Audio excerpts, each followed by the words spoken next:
Back in 1985, one woman's plea for just some basic financial support after her marriage ended, well, it didn't just go to court. It sent shockwaves through an entire nation. It sparked this huge, fierce debate on law, religion, and gender justice that honestly is still going on today. This is the story of the Shah Bano case, and we're going to break it all down. At the very heart of this entire legal drama is one single powerful question. When a personal belief, something rooted in faith and tradition, clashes head-on with a national law that's designed to protect every single citizen, which one should win? Just keep that question in your mind because it really frames everything we're about to get into. All right, so here's how we're going to walk through this. First, we'll start with Shah Bano's personal plea for dignity. Then we'll look at the specific law that was in question. After that, we'll dive into the landmark verdict itself, and finally, we'll explore why it's remembered as such a huge milestone for justice. So let's start at the beginning. You see, this whole thing didn't start in some stuffy law library with abstract theories. It started with one person's very real, very human plea for dignity. And this is her, Shah Bano Begum. After her marriage was over, she was left with basically no financial support. So she went to court asking for what's legally called maintenance, which is really just a simple allowance to make sure she didn't fall into poverty.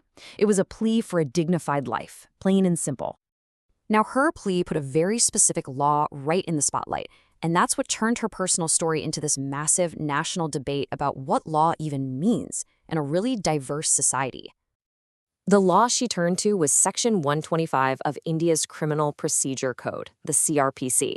And here's the absolute key thing you gotta understand. This law wasn't about religion at all. Its whole purpose was to be a social safety net, a tool to give people quick financial help so they wouldn't become destitute. And you don't have to take my word for it. The Supreme Court itself described this law in some really powerful ways. They called it truly secular in character, meaning it was meant for every single citizen no matter their faith. They saw its main job as cutting right across religious barriers to solve the very real social problem of poverty. And boom, that's where you get the core conflict. On one side, you have the argument that Section 125 is a secular law for social welfare, so it has to apply to everyone. But on the other side, the argument was that really personal stuff, like marriage, should only be governed by religious laws. The courts had a massive decision to make. So, as you can imagine, this fundamental disagreement climbed all the way up the legal ladder, straight to the Supreme Court. And that led to the climax of the story, a truly landmark verdict. And here are the official details. The case was Mohad Ahmed Khan versus Shah Bano Begum.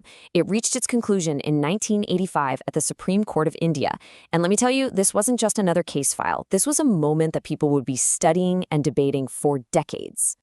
In its judgment, the court used this incredibly powerful phrase. It said the law is of a prophylactic character. Now, what on earth does that mean? It just means it's preventative. It's designed to stop a social problem, in this case, poverty, before it can even start. And because of that, the court said it has to cut across all religious barriers. So let's be crystal clear about what the court decided. The ruling was simple and direct. Section 125 applies to everyone. The court essentially said that a citizen's right to be protected from poverty is paramount. It comes first, and it can't be overwritten by personal laws in this context. But believe me, the story doesn't end with the verdict. Those words sent shockwaves across the entire country, and the impact it left explains why this case is remembered as a true milestone for justice. So why do we call it a milestone? Because the Supreme Court drew a line in the sand. It firmly established a vital principle, that Muslim women, just like all other citizens, had the right to seek maintenance under the secular law of the land. It affirmed their protection within the national legal system. When you look back at the whole journey, it's pretty amazing. It all started with one woman's personal plea for support. That sparked a huge national debate between secular law and personal law. Then the Supreme Court came down on the side of the secular law. And in doing that, it set a powerful new precedent for gender justice in India. So, what should we take away from all this? Well, first, that social welfare laws are meant for everyone. Second, that the government has a real interest in preventing poverty. Third, the judgment was a massive win for gender justice. And finally, the questions this case raised, well, they triggered a major political fallout and are still at the center of the complex, ongoing debate over law, religion, and individual rights in India today. And that leaves us with a question that is just as relevant today as it was back in 1985. What is the right way for a modern, diverse nation to balance the fundamental rights of the individual, the deeply held rules of faith, and the universal law of the land? It's a tough one, right? There are no easy answers, but it's a question that cases like this one force all of us to think about.